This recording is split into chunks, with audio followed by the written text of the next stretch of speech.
pandemia del COVID, me ha quedado todavía una laringitis que incomoda bastante.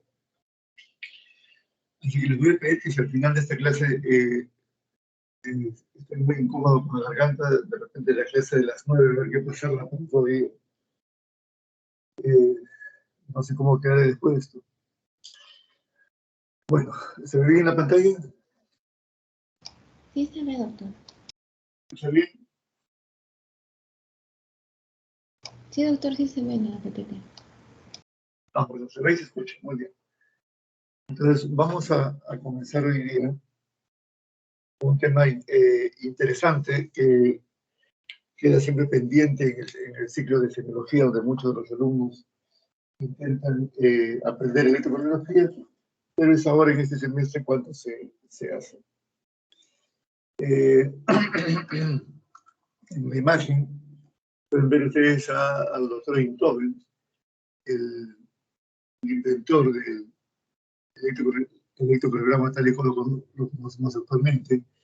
Y ven ustedes en la pantalla algunas palabras que dedicó el doctor Thomas Lewis, sí, Thomas Lewis, que decía, y estamos hablando del siglo XIX, de finales del siglo XIX, él decía, está próximo el tiempo, si es que no ha llegado ya, en que un examen cardiológico sea considerado incompleto si este nuevo método se omite.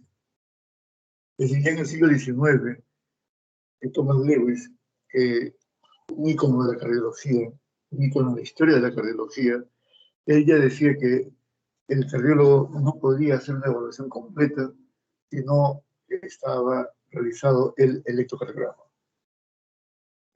Tan importante es que los residentes de cardiología, cuando hacen una historia clínica, después del examen neurológico, ponen el electrocardiograma.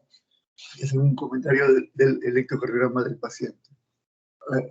Cumpliendo la profecía, por decirlo así, de Sir Thomas Lewis. Muy bien, entonces vamos a ver a hacer algunas palabras muy cortas de lo que, como introducción, recordando algunas ondas o definiéndolas, lo que son los intervalos, los segmentos, los complejos electrocardiográficos.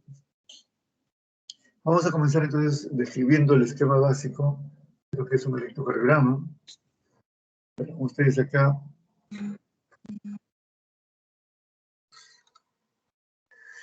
Muy bien, un electrocardiograma estándar tiene 12 derivaciones.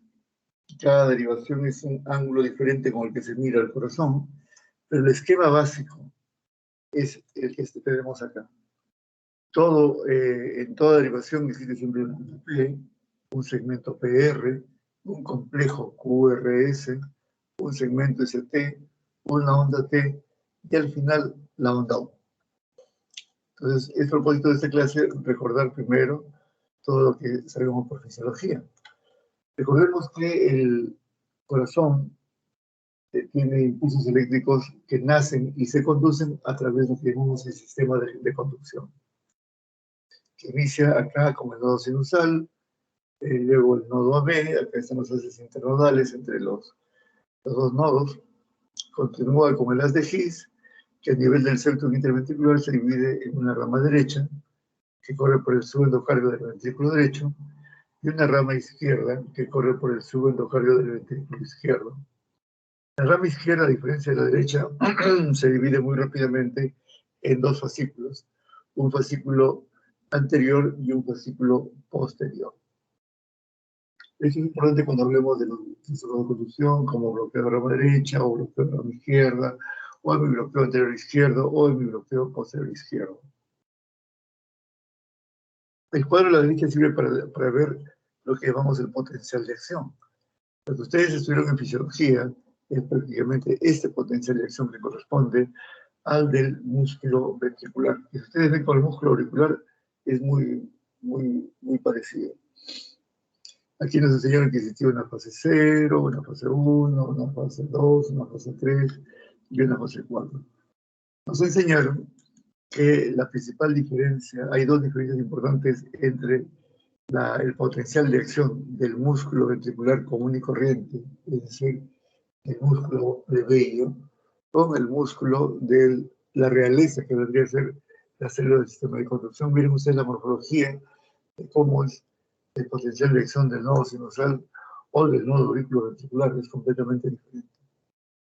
La primera diferencia que tiene la vista es que no tiene estas tres fases iniciales, sino es más bien como un domo, y la diferencia más importante vendría a ser la fase 4, en donde en las células musculares comunes es una línea horizontal, mientras que en las células de conducción tiene una rampa ascendente.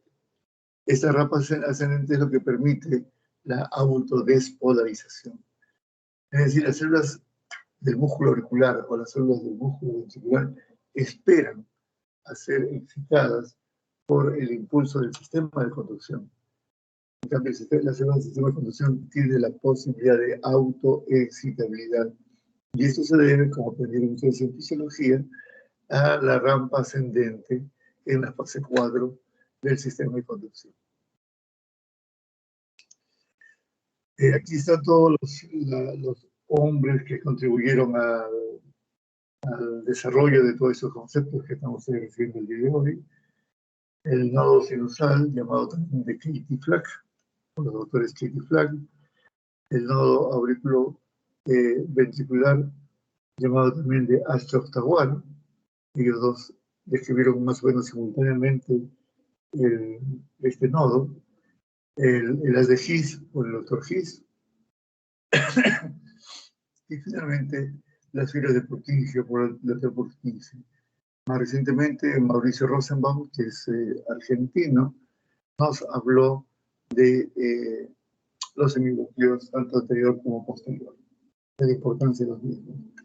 En algunos lugares pueden ustedes ver que se llama el nodo de Katie Flack, el nodo de Stewart. La verdad es que el único nombre propio, o los únicos nombres propios que recomiendo usar, son el de haz de His, porque no hay manera de nombrarlo de otra forma, y las fibras de Purkinje, que son la ramificación final del sistema de conducción. Y cuando nos referimos a los nodos, yo recomendaría que habláramos del nodo sinusal y del nodo AB. Muy bien, recordemos cómo es la secuencia de activación. Comencemos con la figurita de acá a la derecha. El nodo sinusal, como ya hemos visto, ¿dónde está ubicado? En la aurícula derecha. ¿En dónde? En el techo de la aurícula derecha. Comienza la activación y comienza recién a inscribirse en el electrocardiograma. ¿Qué cosa? La onda P. La onda P representa la activación de las dos aurículas. ¿Dónde se comenzó primero? En la aurícula derecha y luego se activó la aurícula izquierda. Una vez activadas las aurículas, esto representa en el electrocardiograma la onda P. Luego llega el impulso ¿a dónde? Acá, al nodo auriculoventricular. ¿Cuál es la principal función del nodo auriculoventricular? Impedir que el impulso pase desde las aurículas a los ventrículos con la misma rapidez con la que salió. ¿Por qué? Porque si el impulso pasara a la misma velocidad, podría que las aurículas y los ventrículos se estarían despolarizando simultáneamente, y eso no ocurre. Ustedes ven aquí en esta línea de tiempo, primero se activan las aurículas y después se activan los ventrículos. ¿Quién permite esta simetría en el tiempo? El nodo AB. Entonces el nodo AB recibe el impulso y lo retiene. Ese retardo fisiológico del nodo AB se inscribe en el electrocardiograma como el segmento PR. Luego el impulso pasa a los ventrículos y comienzan a activarse de esta manera. Primero el septum, luego las paredes libres, de manera simultánea tanto por el ventrículo derecho como por el ventrículo izquierdo, y finalmente las bases del corazón. Aquí tenemos todo activado. Recordemos, activación del septum interventricular va a generar la onda Q. La activación de las paredes libres va a generar la onda R.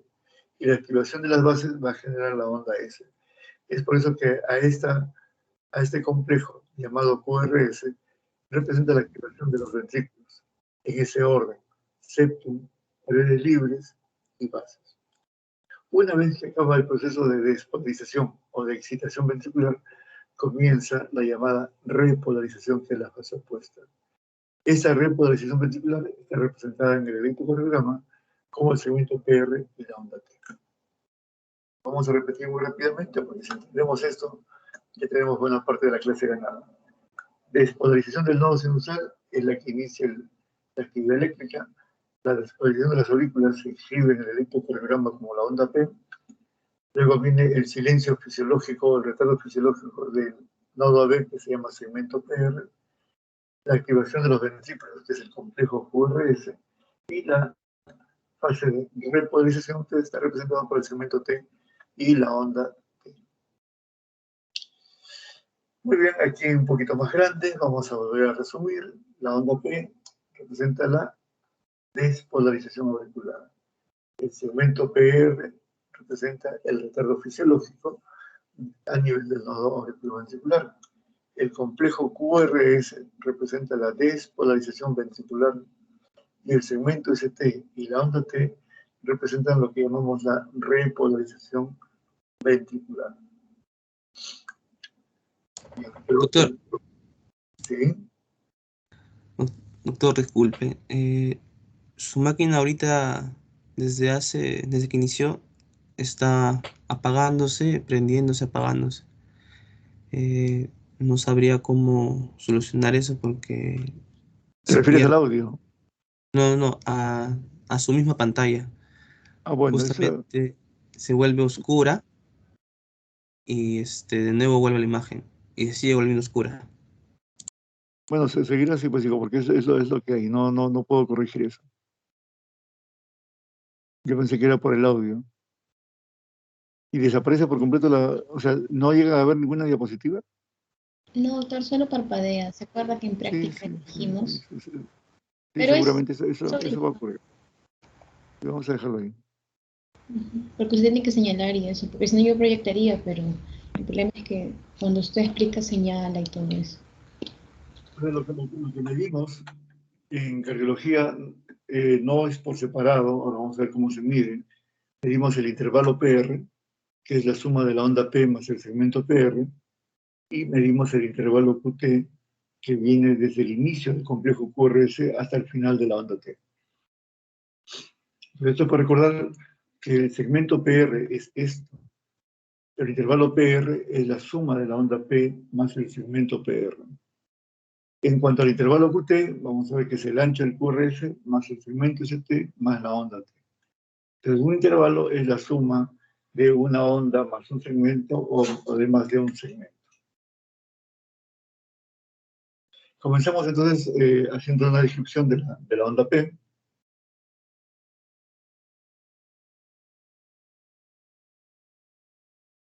Ya dijimos que la onda P es la primera onda que inicia el ciclo cardíaco. Ya dijimos que representa la activación de las aurículas y tiene esta morfología como un domo visto en la derivación de 2. Por ahora, que están ustedes iniciándose, van a ver la onda P en dos derivaciones. En de la derivación de 2 y luego veremos también en B1 o V1. ¿Cuáles son las dimensiones normales de la onda P? El ancho, medido desde el borde interno, la rampa ascendente y descendente, debe ser menor de 0.12 segundos. Ustedes saben, cada cuadradito pequeño del electrocardiograma tiene un valor de 0.04 segundos. Quiere decir que el ancho de la onda P debe ser inferior a 3 cuadraditos. Y la altura debe ser inferior a 2.5 milímetros. Es una onda P normal, debe tener un ancho menor a 0.12 y una altura inferior a 2.5 segundos. Dijimos de que la primera aurícula en despolarizarse es la aurícula derecha y luego finalmente se despolariza la aurícula izquierda. Con fines estrictamente académicos, podemos decir que la rampa ascendente de la onda P corresponde a la aurícula derecha y la rampa descendente corresponde a la aurícula izquierda. Esto va a ser importante cuando hablen de crecimiento de aurículas. Dijimos que la morfología en B1, en D2 debe ser así como un domo. Entonces, esta primera parte correspondería a la aurícula derecha y esta última parte correspondería a la aurícula izquierda. Recordemos que la explicación electrocardiográfica es una explicación vectorial donde hay una serie de vectores que tienen un valor que inician, por ejemplo, el D1, que vale 0 grados, el D2, que vale más 60 grados, D3, que vale más 120 grados, ABR, que vale menos 150, ABL, que vale menos 30, y ABF, que vale más 90. Como habrán podido notar, de la línea horizontal hacia abajo todo es positivo, y de la línea horizontal hacia arriba tienen valores negativos. ¿Esto para qué nos está sirviendo? Nos sirve para recordar o para aprender que el vector auricular, este que estoy señalando, si yo lo traslado a este plano, tiene un valor de más o menos 60 grados. ¿Cómo sé que una onda debe ser positiva o negativa? Entonces, el siguiente. Si mi vector tiene este sentido, voy a compararlo con D2. Cuando yo estoy parado acá, estoy mirando la punta de esta flecha, esto va a generar una deflexión positiva. Entonces, en D2, la onda P va a ser positiva. En D1 también voy a ver la punta de la flecha. Aquí no se ve ABR, pero ABR, como hemos visto en la diapositiva anterior, va hacia arriba. La punta de la flecha de ABR está hacia arriba. Entonces, si yo paro acá, no voy a ver la punta de la flecha, sino voy a ver la cola de ese vector. Cuando yo veo la cola, se va a generar una onda P negativa. Entonces, en ABR, la onda P va a ser negativa. Vuelvo a repetir. ¿De qué depende la positividad o negatividad de una onda? Va a depender en cuál es el eje del vector de esa onda. Acabamos de decir que normalmente el vector de la onda P más o menos sigue al de 2. Debe ser 45, 50, 60 grados. Si yo describo el vector de la onda P, voy a ver que si me paro acá y observo, por ejemplo, D2, ¿qué es lo que voy a observar? Una onda P muy positiva, como se puede ver acá. En cambio, ABR que sale aquí, si yo me paro aquí, no voy a ver la punta, sino la cola de la flecha, y es por eso que sale una onda P negativa. Si no lo entendieron bien, bueno, hay que recordar entonces que la onda P normalmente debe ser positiva en D2 y debe ser negativa en ABR. La razón, se les acabo de decir, que el vector de auricular sigue más o menos a la derivación de 2. Entonces, nuevamente en ABR, la onda P va a ser negativa. ¿Cómo es en B1? Yo les dije a ustedes que para ver la onda P vamos a ver dos derivaciones, D2 y B1. En B1, es el único sitio en donde yo puedo ver que la onda P tiene dos fases, un componente positivo y un componente negativo. El componente positivo inicial representa a la aurícula derecha y el componente negativo final representa a la aurícula izquierda. Entonces, en la derivación B1 es posible que podamos ver la activación de las aurículas por separado.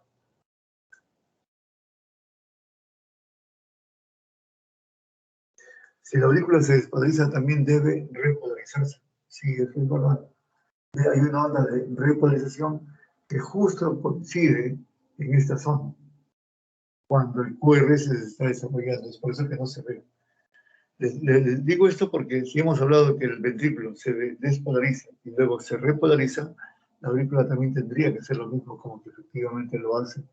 Y hay una onda que se llama onda TEA, que normalmente no la vemos. Así que solamente con fines académicos se les estoy contando. Entonces, volvemos a ver nuevamente cómo es la onda P. Este es un electrocardiograma de 12 derivaciones, de 1, de 2, de 3, ABR, ABL, ABF, de 1, de 2, de 3, de 4, de 5 y de 6. En términos bien prácticos, la onda P va a ser positiva en prácticamente todas las derivaciones, excepto en ABR, en donde va a ser negativa. Si ustedes ven ABR, todo es negativo. Onda P negativa, QRS negativo, onda P negativa. Porque es una derivación que está al otro lado de las derivaciones normales, digamos, o comunes. Entonces, ¿qué nos interesa ahora en la onda P, en esta parte de la clase? Saber que es positiva en D2, saber que es negativa en ABR y que puede ser bifásica a nivel B1. Esa es la forma como se mide correctamente la onda P, por dentro, no por fuera. Dijimos que la onda P es más o menos como un domo, que es normal si traes una línea en la cúspide Esto representará la aurícula derecha y esto representará a la aurícula izquierda, que cuando la aurícula izquierda crece, nos da la llamada onda P ancha mitral, donde la onda P tiene un domo. ¿Y por qué tiene este domo? Porque este corresponde a la aurícula derecha, que es normal, y la enorme aurícula izquierda es lo que produce esta onda P ancha. Entonces, el crecimiento de la aurícula izquierda tiene una onda P que es ancha y además tiene una melladura en la costilla. Entonces, coloquialmente decimos aurícula izquierda grande es onda P ancha y mellada. En cambio, cuando crece la aurícula derecha, la onda P mantiene el ancho, pero la altura supera los 2.5 milímetros. Entonces, una onda P alta y picuda, con ancho normal, crecimiento de la aurícula derecha. Una P ancha y mellada, crecimiento de la aurícula izquierda. Luego de la despolarización auricular viene el fenómeno contráctil, que es la contracción auricular, que es lo que quiere representar esta imagen. Entonces, se despolariza la aurícula, se contrae la aurícula, y eso corresponde en el ciclo cardíaco a la fase de sístole auricular o contracción auricular, que es la última parte del llenado ventricular. Luego viene el segmento PR. Ya habíamos mencionado que el segmento PR es el retardo fisiológico a nivel del nodo auriculoventricular, pero no lo medimos como tal, solo no lo medimos. Lo que medimos es el intervalo PR, que es la suma de la onda P y del segmento PR. Entonces, este es el segmento PR, pero lo que medimos es el intervalo PR. Nuevamente visto acá en papel electrocardiográfico, esto corresponde al segmento PR, que comienza en el final de la onda P y termina en el inicio del QRS. El intervalo PR es la suma de la onda P más el segmento PR. Esto es para remarcar que cada cuadradito chiquitito tiene pues un valor de 0.04 segundos. ¿Cuál es el valor normal del intervalo PR? De 0.12 a 0.20 segundos. Vale decir entre 3 y 5 cuadraditos. Si el intervalo PR es menor de 0.12, a eso llamamos intervalo PR corto. Si el intervalo PR supera los 0.20 segundos, a eso llamamos intervalo PR largo. El intervalo PR corto es muy característico de los llamados síndromes de preexcitación, donde ya van a revisar seguramente el mayor nombre, es o el más conocido o el más frecuente en la práctica clínica, es el síndrome de Wolff-Parkinson-White. Fíjense ustedes, solamente con medir el intervalo PR ya pueden hacer el diagnóstico de Wolff-Parkinson-White. Es decir, este es el punto básico para el diagnóstico del Wolff. Si el intervalo PR es largo, o sea, mayor de 0.20 segundos, esto se denomina bloqueo auriculoventricular, en este caso de primer grado.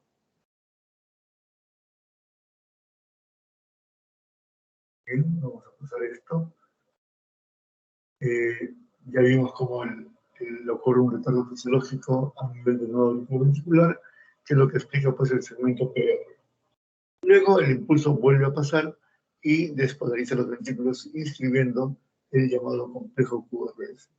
¿Por qué lo llamamos complejo? Porque es la suma de la onda Q, que es esta que estoy señalando, de la onda R, que es esta que estoy señalando, y la onda S. En general, en electrocardiografía, toda onda positiva se denomina onda R. Estoy hablando del complejo QRS. Toda onda negativa que está antes de la onda R se denomina Q, y toda onda negativa que está después de la onda R se denomina S. Entonces, el complejo QRS es la suma de la onda Q, de la onda R y la onda S. Como ya hemos visto en un gráfico anterior, la onda Q es la despolarización del septum interventricular, la onda R es la despolarización de las paredes libres, tanto del ventrículo izquierdo como del derecho, y la onda S es la despolarización de las bases del ventrículo. El complejo QRS, que lo llamamos así en general, tiene diferentes morfologías. Por ejemplo, puede ser solamente una onda R. Igual lo llamamos por costumbre complejo QRS, pero técnicamente hablando es solamente una onda R, porque no tiene deflexión negativa ni antes ni después. Si la onda R es grande, se le coloca R mayúscula.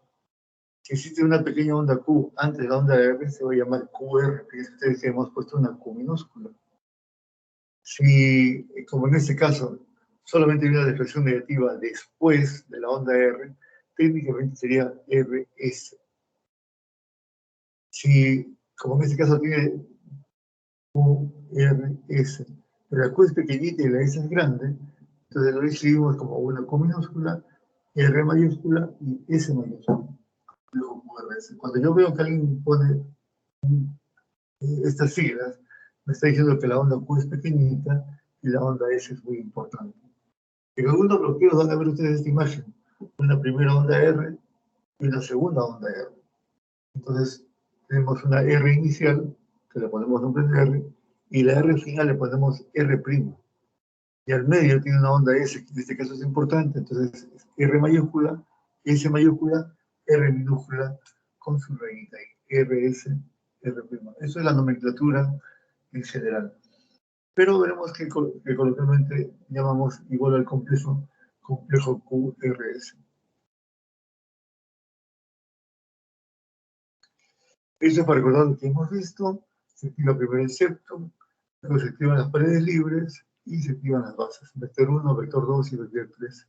Como los ventrículos derecho e izquierdo se activan simultáneamente, inscribimos un vector resultante, digamos, que es el vector 2.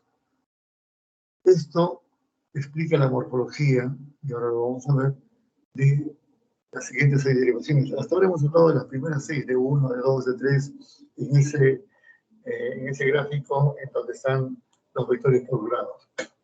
Esto es un gráfico de lo que sería cómo es la morfología del complejo QRS en las derivaciones llamadas precordiales, B1 a B6. Ese es el lugar donde colocamos los chuponcitos, si ustedes recuerdan, en el electrocardiograma se colocan chuponcitos en el precordio, que van desde el lado derecho hacia el lado izquierdo. Entonces, en B1, normalmente, ¿qué es lo que yo veo? Veo el vector 1 que se acerca y me da esta morfología. Bueno, vamos a hacerlo más simple porque si no se me queda. Cuando yo veo R pequeña, S profunda, estoy hablando de una imagen del ventrículo derecho, porque estoy viendo al ventrículo derecho. ¿Eso quiénes lo hacen? B1 y B2. Miren ustedes, la onda R es pequeñita y la onda S es más importante. Entonces, R pequeña, S profunda, estoy hablando desde el punto de vista electrocardiográfico, es imagen del ventrículo derecho. Por otro lado, vemos que la onda R predomina en B4 y B5 y B6 porque están mirando al ventrículo izquierdo. Y B3 es más o menos isodifásico porque están mirando al septum interventricular. Entonces, ¿cómo es la morfología de los complejos QRS en las derivaciones precordiales? En B1 y B2, R pequeña, S profunda. En B5, B4, B5 y B6, R predominante. En este caso sería QR, este sería RS, por ejemplo. Y la imagen de B3 es difásica, representa la activación del septum interventricular. Muy bien, entonces, de hecho, la clase comienza recién acá después de 30 diapositivas. Cómo debemos leer un electrocardiograma de manera sistemática. Quiere decir sistemática que debemos ir en una secuencia determinada siempre. Luego saber diferenciar lo que es normal de lo que es anormal. Importantísimo, interpretar el electrocardiograma mirando al paciente. Conocer el origen de cada onda y sus desviaciones. Reconocer los grandes síndromes que pueden potencialmente matar al paciente y, aunque parezca tonto, saber tomar un electrocardiograma. Entonces ya hemos mencionado que hay dos planos, el plano frontal, que está representado por las primeras 6 derivaciones, de 1, de 2, de 3, a B, a B, a BF, esa que tiene grados, que tiene vectores, y el plano sagital, que en términos prácticos son los chuponcitos que colocamos en el precordio, que van de derecha a izquierda y están asignados con B1, B2, B3, B4, B5 y B6. Entonces, comencemos con el plano frontal. ¿Qué vamos a ver en el plano frontal? Ritmo, frecuencia, el intervalo PR, el ancho del complejo QRS, el QT corregido y finalmente el F eléctrico del corazón. ¿Qué nos interesa aprender? que el ritmo normal es el ritmo sinusal, que se llama sinusal porque lo inicia el nodo sinusal. Y hemos visto cómo reconozco un ritmo sinusal por la presencia de la onda P. Entonces, si la onda P inicia la actividad eléctrica del corazón, estoy autorizado a decir que ese es un ritmo sinusal. Por ahora, y hasta que estén ustedes bien sedimentados en electrocardiografía, cuando no identificamos la onda P, decimos simplemente ritmo no sinusal. Ya cuando tengan un poquito más de experiencia, pueden hablar de fibrilación auricular, auricular, ritmo nodal, etc. Pero si no identifican la onda P tal y como lo hemos descrito, simplemente digan ritmo no sinusal. El siguiente punto es la lectura de la frecuencia cardíaca. La frecuencia cardíaca en reposo en el adulto va normalmente de 60 a 100 latidos por minuto. Si la frecuencia es menor a 60, vamos a llamar a eso bradicardia sinusal.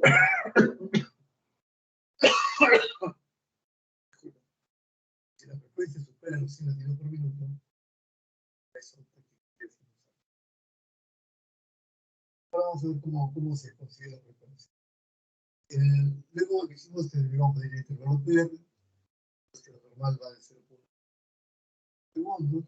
Dijimos que el intervalo PR es la suma de la onda PR, y si es menor a 0.12, esto llamamos PR corto, que es propio de los síndromes de preexcitación, como el Wolff-Parkinson-White, y si supera los 0.20 segundos, a esto vamos a llamar el aurículo ventricular de primer grado.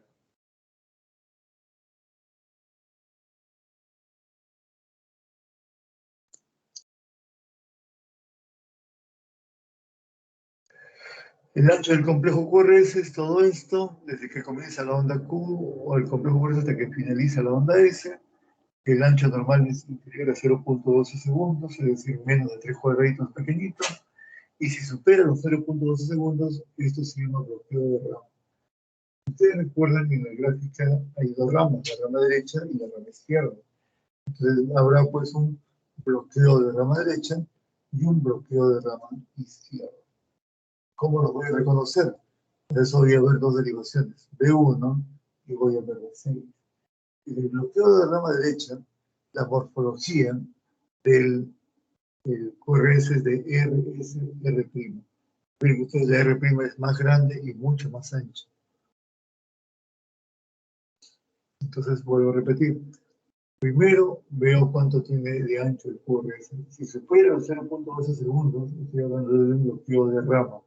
Posibilidades: el bloqueo de rama derecha y el bloqueo de rama izquierda. ¿Cómo lo diferencio? Pues voy a ver B1 y voy a ver B6. Esta imagen RSR'-B1 es característico del bloqueo de rama derecha. Mientras que el bloqueo de rama izquierda tiene una imagen no igual a esta, pero más o menos es un QRS ancho y con una especie de melladura en la punta que te habla del bloqueo de rama izquierda. Lo otro que van a ver es que la onda T se opone, es decir, se vuelve negativa. El QRS en B1, en el bloqueo de rama derecha, la onda T es negativa, y en B6, en el bloqueo de rama izquierda, la onda T también es negativa. ¿Y por qué remarco esto? Porque vamos a ver, lo usual es que la onda T, vamos acá en esta diapositiva, la onda T sigue el complejo QRS. Si el complejo QRS es positivo, la onda T también es positiva. El QRS positivo, onda T positiva. El QRS positivo, onda T positiva. Complejo QRS negativo, onda T negativa. Es más o menos lo que ustedes van a ver. En cambio, cuando hay un bloqueo de rama izquierda o un bloqueo de rama derecha, van a ver que la onda T no sigue. Aquí la onda R es más positiva, pero la onda T se vuelve negativa. Acá también el complejo QRS positivo, pero la onda T se va en sentido contrario, se vuelve negativa. Si en algún momento se confunden, que seguramente va a ocurrir, esto sería bueno que lo repasen con sus profesores en Petit Comité. Luego vamos a ver el intervalo QT. Dijimos que el intervalo QT es la suma del complejo QRS, el segmento ST y la onda T. El valor normal va de 0.35 a 0.45 y llamaremos QT corto cuando es menor de 0.35 y QT largo cuando es mayor de 0.45. El QT es el único intervalo, es la única medida del electrocardiograma que se modifica con la frecuencia cardíaca. Eso obliga a corregir la frecuencia cardíaca, perdón, el intervalo QT con la frecuencia cardíaca, y eso se llama intervalo QT corregido. Vuelvo a repetir, si el intervalo QT puede variar con la frecuencia cardíaca, sí. Lo normal es que si la frecuencia cardíaca se enlentece, el QT se hace más largo. Si la frecuencia cardíaca aumenta, es decir, siguiente taquicardia, el QT se hace más corto. Yo puedo tener un paciente, por ejemplo, con 130 de frecuencia cardíaca y tener un QT de 0.32. Esto me dirías, doctor, de acuerdo a su definición, 0.32 corresponde a un intervalo QT corto. Pero te olvidas que cuando la frecuencia cardíaca está alta, debes corregir el QT, y es por eso que aparece este concepto de QT corregido, que es igual al QT medido, y en el denominador está la raíz cuadrada del intervalo R. Es decir, es una forma de corregir el QT medido con la frecuencia cardíaca. Eso también lo vamos a ver más adelante, ¿no? O también lo pueden desarrollar con sus profesores. El eje eléctrico del corazón, derivado de todo esto que estamos viendo, volvemos al plano frontal, las direcciones frontales. Recuerden que el eje era una de las cosas que debíamos sacar. Si dividiéramos este eje de coordenadas de esta manera, en azul dividimos que este corresponde al eje normal, desde menos 30 hasta más 90. Si va más allá de más 90 tu eje, a eso le decimos desviación a la derecha, y si va más allá de menos 30, decimos desviación hacia la izquierda. Este cuadrante, el superior izquierdo, corresponde a lo que llamamos desviación extrema. Entonces, si hemos aprendido con el eje, un eje normal, que va de menos 30 a más 90. Si el eje se va más allá de más 90, decimos desviación a la derecha. Si se va más allá de menos 30, decimos desviación a la izquierda del corazón. Eso es para recordar cómo es la morfología del QRS, ya lo hemos visto. En el plano sagital, R pequeña se profunda corresponde a la imagen del ventrículo derecho, R predominante corresponde a la imagen del ventrículo izquierdo, y la bifásica correspondería al círculo interior. Entonces tenemos B4 y B5 y B6, en la entendido que el ventrículo izquierdo es más grande que el ventrículo derecho, que está representado solamente por dos derivaciones. Entonces, desde el punto de vista electrocardiográfico, R pequeña S profunda, imagen del ventrículo derecho. Cuando predomina la onda R, imagen del ventrículo izquierdo. Esto nos lleva al siguiente punto, al ver las rotaciones. La rotación horaria es aquella en donde vemos más imagen del ventrículo derecho. ¿A qué me refiero? Esa es imagen del ventrículo derecho, imagen del ventrículo derecho, imagen del ventrículo derecho, imagen del ventrículo derecho. Perdón, chicos, un segundito.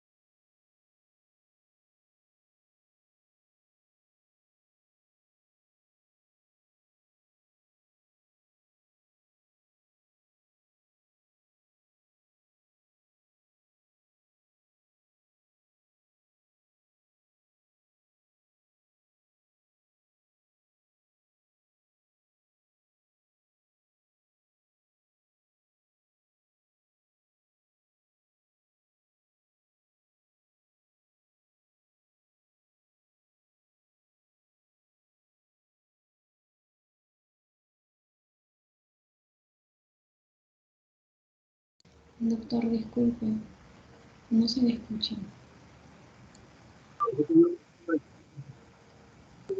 Ahorita sí, pero un poco mal.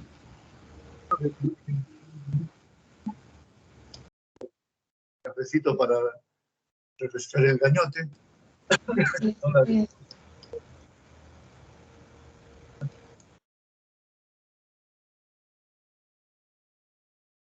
Cuando yo tomo un electrocardiograma y veo esta morfología, eso es lo que yo espero, eso es lo normal. Cuando yo veo un electrocardiograma y veo esta morfología, en donde B1, B2, B3, B4 representan la imagen del ventrículo derecho recién por aquí aparece el septum y con las justas una sola derivación del ventrículo izquierdo, eso le llamamos rotación horaria. Miren, la verdad no me importa si se acuerdan si es horario o antehorario. Lo que me interesa es que ustedes se recuerden es que esta imagen representa una predominancia del ventrículo derecho. Entonces, esto implica que hay mucho más ventrículo derecho de lo que normalmente debería haber. Entonces, este tipo de patrón visto en las derivaciones precordiales implica una predominancia del ventrículo derecho. Al revés, cuando el ventrículo izquierdo predomina, voy a ver que B6 tiene imagen del ventrículo izquierdo, igual B5, igual B4, igual B3, incluso B2 tiene R predominante. Y solamente una derivación para el ventrículo derecho. Este tipo de morfología se puede observar cuando predomina el ventrículo izquierdo.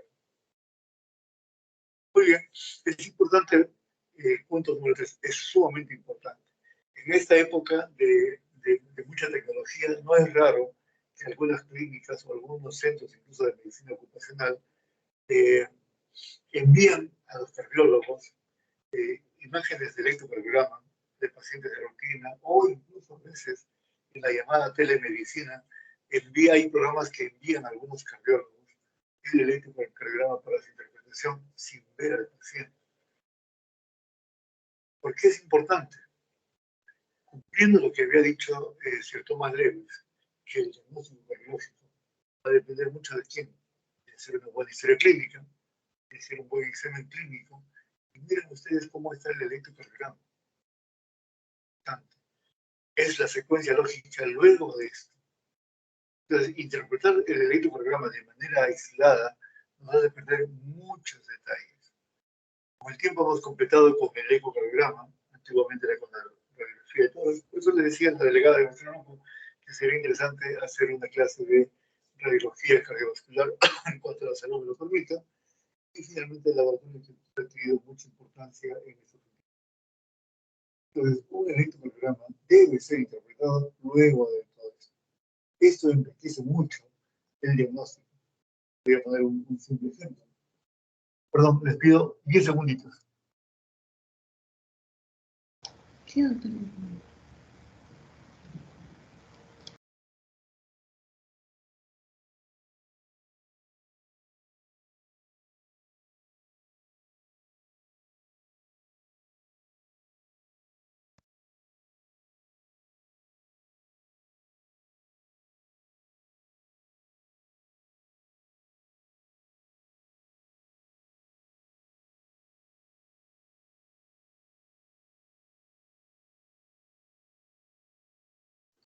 Lo que ustedes van a ver en esta imagen, o lo que quiere interpretar es a un paciente que hace un dolor precordial.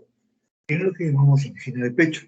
Cuando hagan la clase de coronarias, y quizás ya la hicieron, el paciente con angina se caracteriza porque tiene dolor al esfuerzo o con el estrés emocional.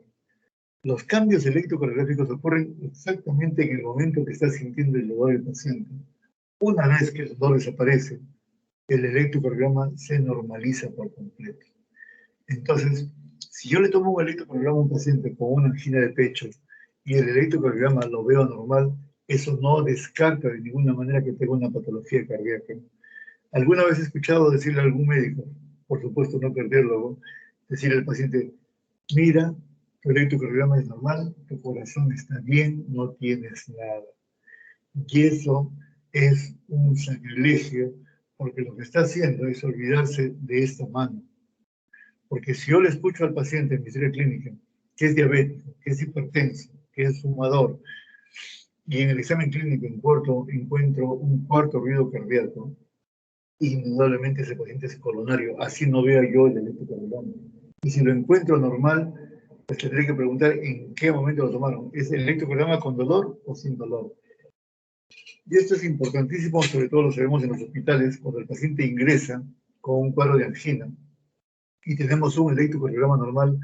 Una de las indicaciones en la hoja terapéutica es que si bien aparece el dolor, antes de darle ninguna medicación, le registren un electrocardiograma para ver la diferencia con el electrocardiograma basal. Entonces, y esto pasa con muchas patologías. pacientes que hacen problemas de taquiarritmias.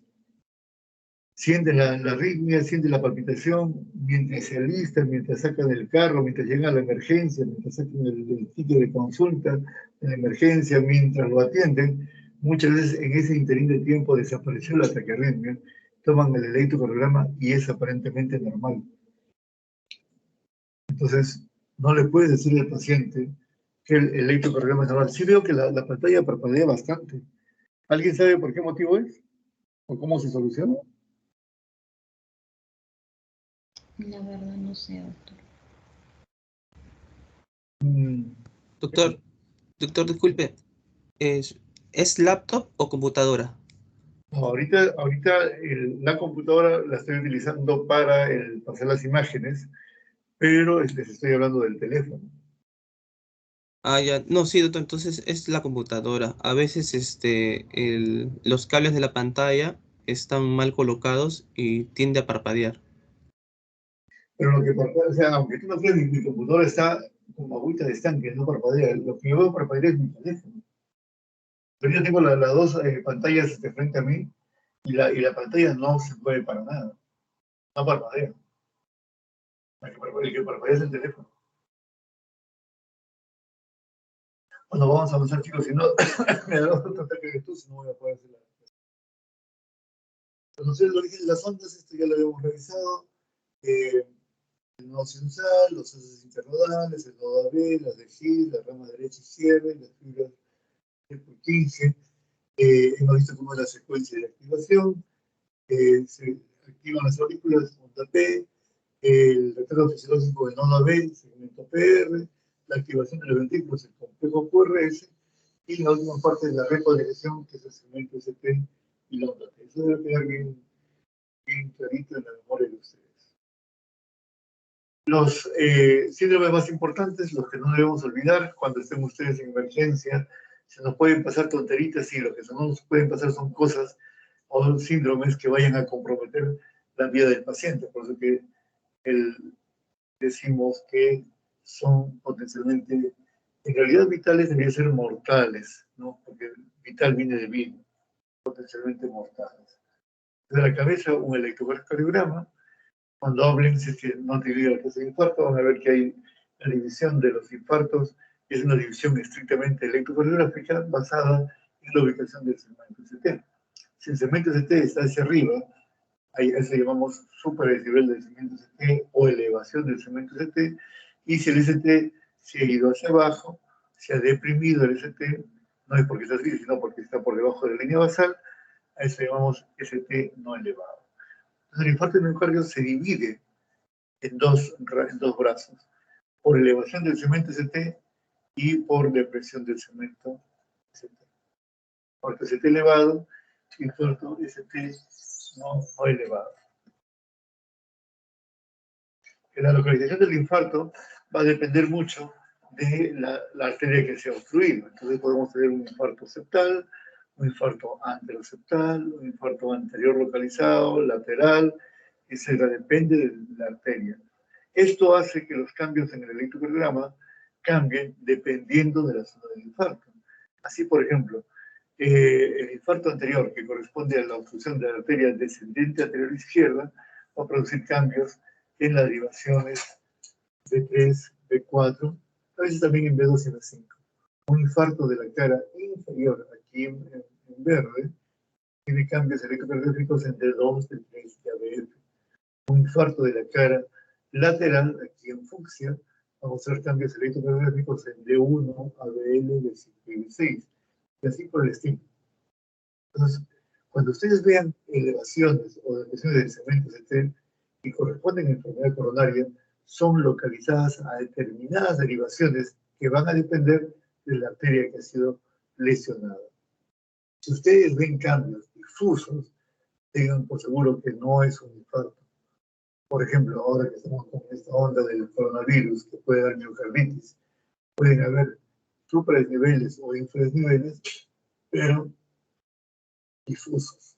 Es decir, sin respetar esta regionalidad que es muy característica del infarto. Si vemos, por ejemplo, en pericarditis, la pericarditis van a mostrar cambios difusos, es decir, va a estar supernivelado B2, B3, ABF, B4, B5, B1, D, todo está supernivelado. ¿Por qué? Porque el pericardio tiene toda esta ubicación. Entonces, una característica de la enfermedad coronaria son los cambios regionales que van a depender de la arteria que está lesionada. Los cambios electrocardiográficos, como ya han visto ustedes en su clase, tienen una secuencia temporal que es más o menos que respeta, es como el ciclo normal, en el ST y la OT, el ST está isoeléctrico, por el cambio agudo, o se supela, y ustedes conocen cómo comienza a disminuir la altura de la onda R. Una onda R como esta implica un miocardio que está vivo. La altura de esta onda R es la suma de cada miocito. Y cuando empiezan a morir los miocitos, empieza a aparecer primero la onda Q, que es lo que ustedes acá, y la disminución de la altura de la onda R. Entonces, en las siguientes horas después de un infarto, ya empieza a aparecer la onda Q, generalmente después de las 6 horas, 8 horas, y comienza a disminuir la amplitud de la onda R. Cuando ya el infarto se produjo y ya estamos en el primero o segundo día, es muy característico la morfología, la presencia de una onda Q. Ustedes van a decir, pero doctor, usted me ha dicho que la onda Q es normal. Sí, pero es una onda Q ancha y profunda. Ancha se refiere a que la duración de la onda Q supera los 0.04 segundos. Y profunda porque es casi 20%, si es que no es más, de la altura de la onda R. Miren cómo era el comienzo, en Q, y miren ustedes la onda Q cómo comienza a formarse. En las siguientes mediciones, días o semanas, la onda Q queda como una constante, como un marcador de que había un infarto en esa zona. Entonces, la onda Q es un marcador de un infarto de miocardio cuando la Q pasa ancha. Cuando transcurren los días, generalmente al final de la primera semana, el ST comienza ya a normalizarse. Miren cómo va regresando a la línea basal, y la onda T queda como un marcador de que hubo. A veces con los meses o los años la onda T se positiviza, simplemente queda la onda Q con el tiempo como un marcador de que hubo algo en esa zona, hubo un infarto de miocardio en esa zona. Entonces esto nos explica por qué razón pedimos que en un paciente hospitalizado con un infarto de miocardio electrocardiogramas repetidos al comienzo, cada 2 o cada 4 o cada 6 horas según el protocolo en la que estás, y luego diario, y finalmente ya en la evolución del paciente, realmente en cada consulta. Entonces, esta es una gráfica obtenida de la clínica, ¿no? de la electrocardiografía, en donde el paciente con un cuadro coronario agudo que llega a la emergencia, lo primero que hacemos que es, luego de la historia clínica, es la importancia de esta clase de día de hoy, chicos. Porque esto divide en qué?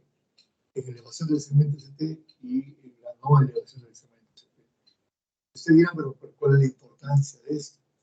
Ustedes ven el dibujito. Más arriba, van a ver cuando hay elevación del segmento ST, esto correlaciona con una anatomopatología interesante.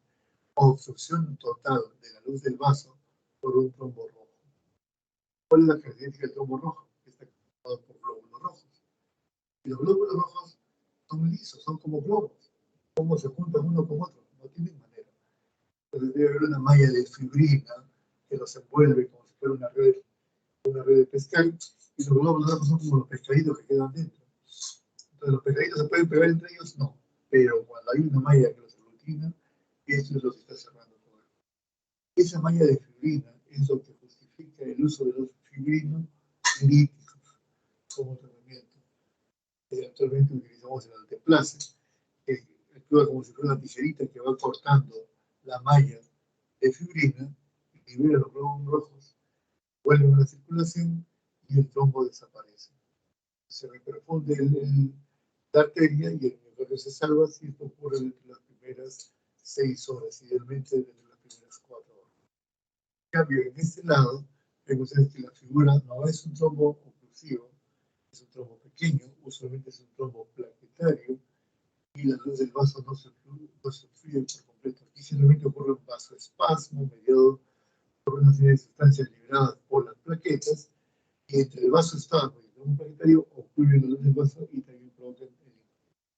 Generalmente el infarto que produce esta alteración es lo que llamamos infarto no Q o infarto ST no elevado, porque esto, si no se desobstruye, provoca el infarto Q o el infarto ST elevado.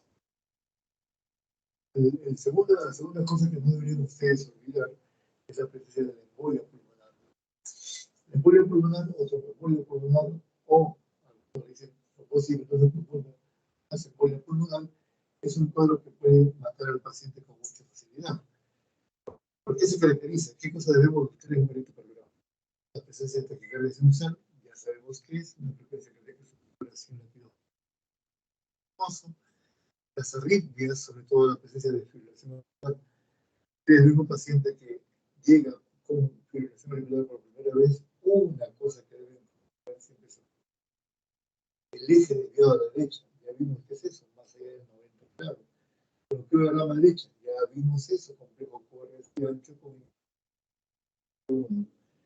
presencia de hipertrofia de la derecha, esa ya la vimos, la rotación horaria, es decir, imagen de ventrículo derecho desde B1 hasta B4 a B5. Y bueno, y esa ya es, digamos, lo más característico cuando la embolia pulmonar es masiva. El patrón es C1, QT, C3. ¿Qué significa C1? Que en la derivación de 1, la S es más importante que R. Q3, que existe en la derivación, es una onda Q, y T3, que es la onda T, en T3 también es negativo. S1, Q3, T3. Eso se puede ver en un porcentaje pequeño, un 15% de pacientes que tienen una embolia pulmonar masiva. Es decir, en su masiva probablemente no veamos esto. Esto muestra un electrocardiograma de un paciente normal, y luego cuando es embolia pulmonar. Ustedes cómo es de uno, que es predominante. Luego de embolia pulmonar ya no es predominante. Ese es el 1. Miren ustedes cómo es de 3. No se ve onda Q. Aquí aparece onda Q. Miren ustedes cómo es la onda T en D3 positiva, es negativa. Eso lo hemos modificado acá. Es en D1, Q en D3, con T negativa en D3. Patrón S1 Q3. Recuerden ustedes porque es pregunta de examen, es pregunta bueno, más que preguntas y para saber responder un examen, nos va a servir para ver que no se nos muere un paciente. Hicimos que B1, B2, B3 miren el ventrículo derecho, B4, B5 y B6 miren el ventrículo izquierdo. Miren ustedes cómo la onda T es positiva en D2 y D3, porque en B1, pero acá la onda T se vuelve negativa. El patrón también de sobrecarga del ventrículo. Cuando el ventrículo se sobrecarga, la onda T lo primero que hace es invertirse.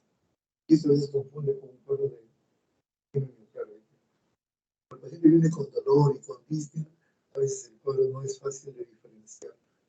Entonces tienen ustedes que recordar que primero viene la historia clínica. Si esta es una mujer que ha ido a una liposucción y de repente comienza a hacer una disnea súbita y ve ondas T negativas en el 1, voy a pensar pues que es un infarto. Lo primero que voy a pensar es que había una embolia grasa producto del procedimiento. Si esto no ocurre en una gestante que acaba de dar a luz, a veces hay embolia de líquido amniótico. Pasa la sangre, recuerden ustedes que la placenta es una ventana hacia la circulación entre la madre y el producto, y a veces pasa el líquido amniótico hacia la circulación sistémica y provoca una embolia de líquido. Nuevamente para remarcar lo mismo, miren ustedes la onda S importante en D1, la Q de 3 con T negativa, aunque S1 con T3. Más miren ustedes imagen de bloqueo de la rama derecha con T negativas en las peculiares derechas, eso es muy característico de una embolia pulmonar. Otra cosa que no debemos permitir que se nos pase es la presencia de arritmias, sobre todo taquiarritmias ventriculares. En este caso corresponde a una taquicardia ventricular, que es el paso previo a la fibrilación ventricular, que es la muerte del paciente. Es decir, si ustedes ven esto, asústense. este paciente está al borde de la muerte, ustedes no toman las medidas del caso, el paciente se va a morir.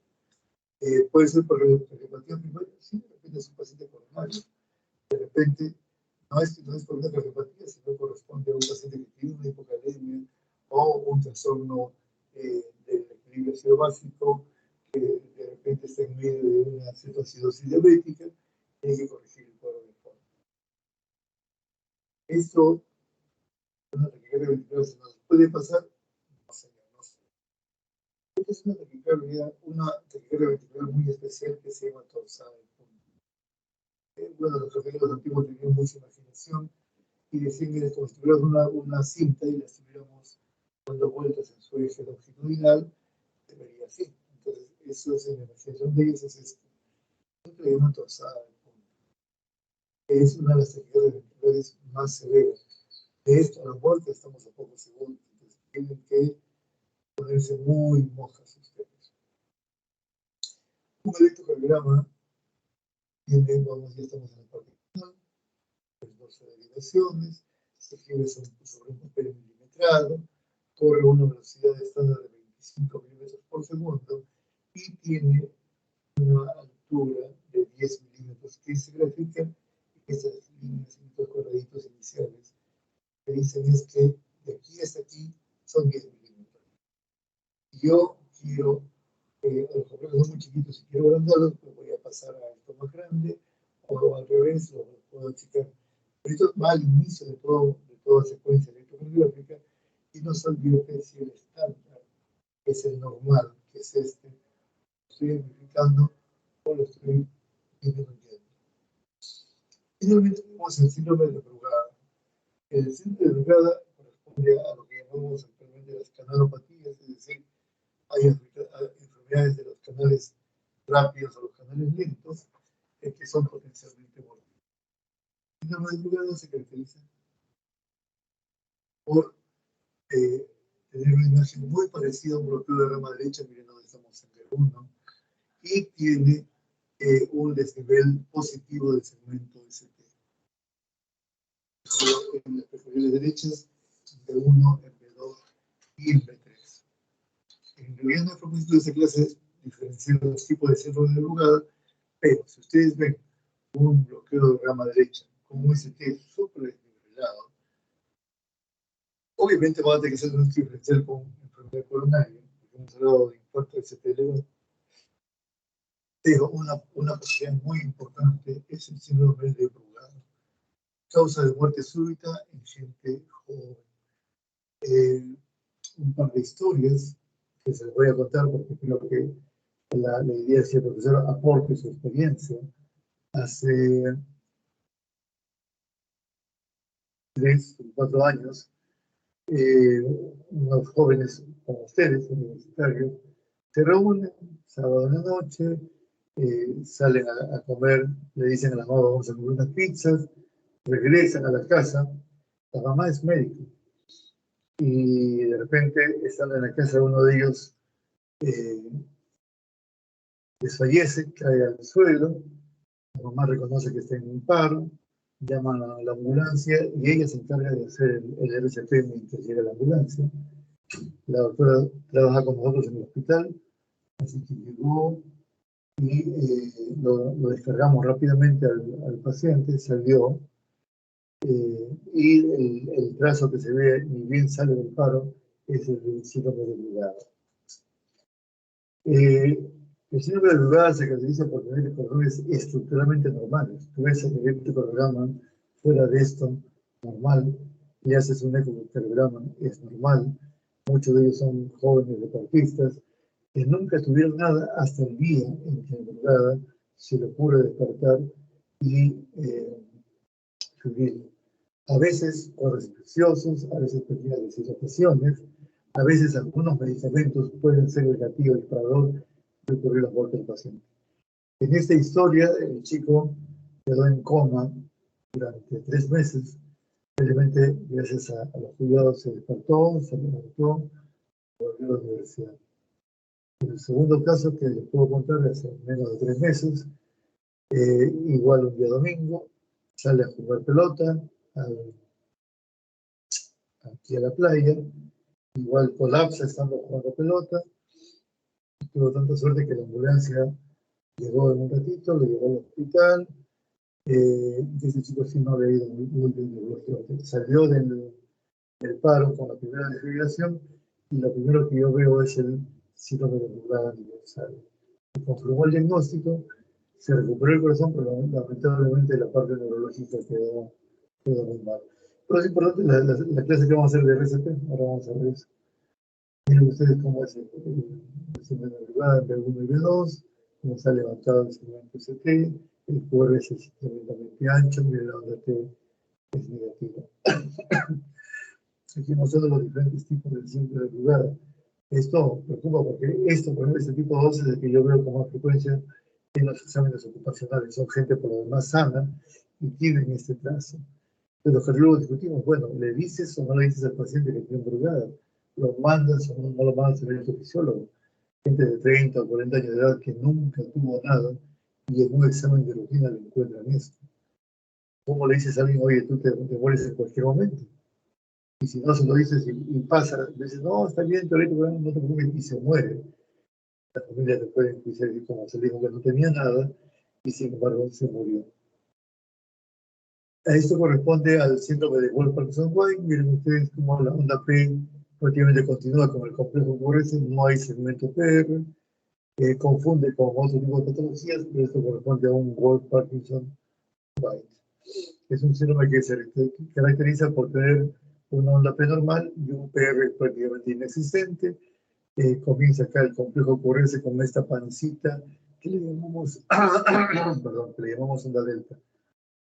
Entonces, el PR corto con un QRS ancho, con una onda delta inicial, corresponden al síndrome de Wolff-Parkinson-White, causa muy frecuente de taquiarritmias.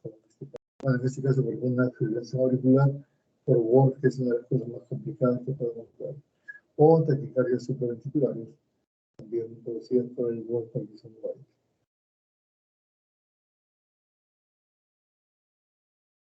El síndrome de Welles es un síndrome especial, un síndrome coronario, descrito el año 82 por Welles y Swan. Se caracteriza porque son pacientes coronarios que viven con dolor y solamente vemos cambios en la onda T en B1, en B2 y B3, incluso hasta B4. Pero ¿cuál es la característica? Que la onda T es bifásica, es positiva, negativa. Positiva, negativa, positiva, negativa. Esta T, antes de esta época decimos, no, son cambios de la T, no es gran cosa, sí parece que dice que no es.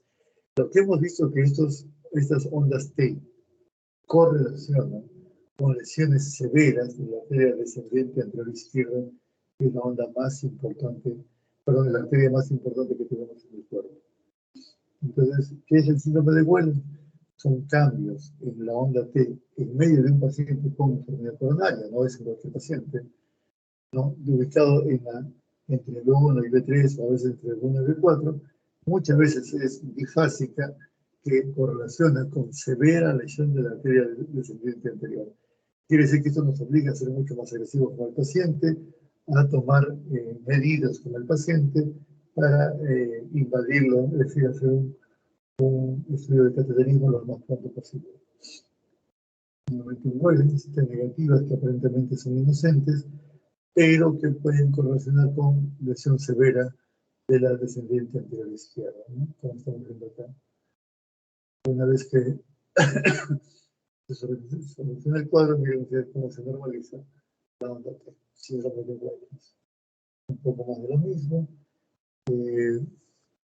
Si no lo buscan, no lo ven. Miren ustedes cómo está el paciente y cómo evoluciona como se puede las ondas T profundas, negativas, y correlacionan con la enfermedad de la descendiente anterior izquierda. Es decir, si ven un Welles, llévenlo de inmediato a la sala de cateterismo. El síndrome de Winter, ya para complicarles más el asunto, miren ustedes una lesión severa de la arteria descendente anterior izquierda, que prácticamente no existe, en donde hay un desnivel negativo. Vamos un segundito.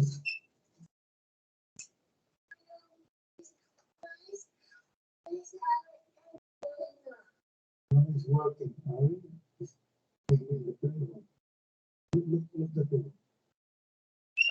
Disculpen, lo que pasa es que es mi nieta menor que ha venido a saludarme. Entonces, en el síndrome de Winter, lo que van a ver ustedes es una depresión del segmento UCT con T alta y simétrica. Entonces, esto de acuerdo a lo que hemos visto, correspondería a un SICA-ST no elevado, que algunos piensan que no es tan malo, que no es tan complicado, que no es como el elevado, todo el mundo le tiene miedo al elevado, pero en este síndrome de Winter estamos viendo en las mismas animaciones, B1, B2, B3 y hasta B4, con un desnivel negativo del segmento UCT y también correlaciona con una lesión importante de la DA. Entonces, a pesar que hemos hablado que en el síndrome coronario el ST elevado y el ST no elevado tienen diferentes fisiopatologías, hemos mencionado hoy en día dos elementos, el síndrome de Welles y el síndrome de Winter, uno con cambios solamente en la onda T y otro con cambios además en el segmento ST, que correlacionan con severa enfermedad coronaria.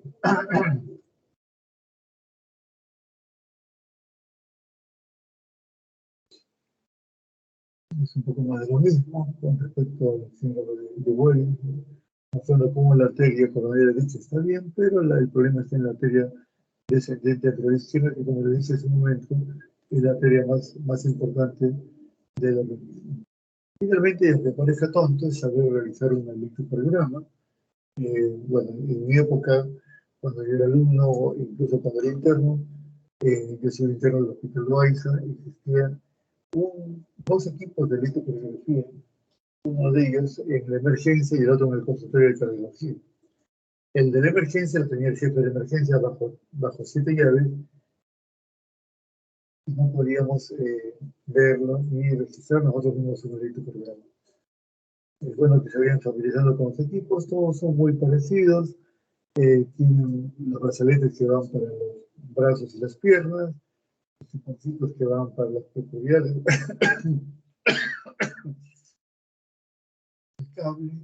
cable de tierra para evitar que la corriente eléctrica interrumpa o modifique el electrocardiograma.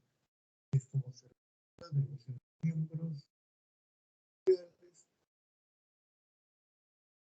el papel indicado para la lectura.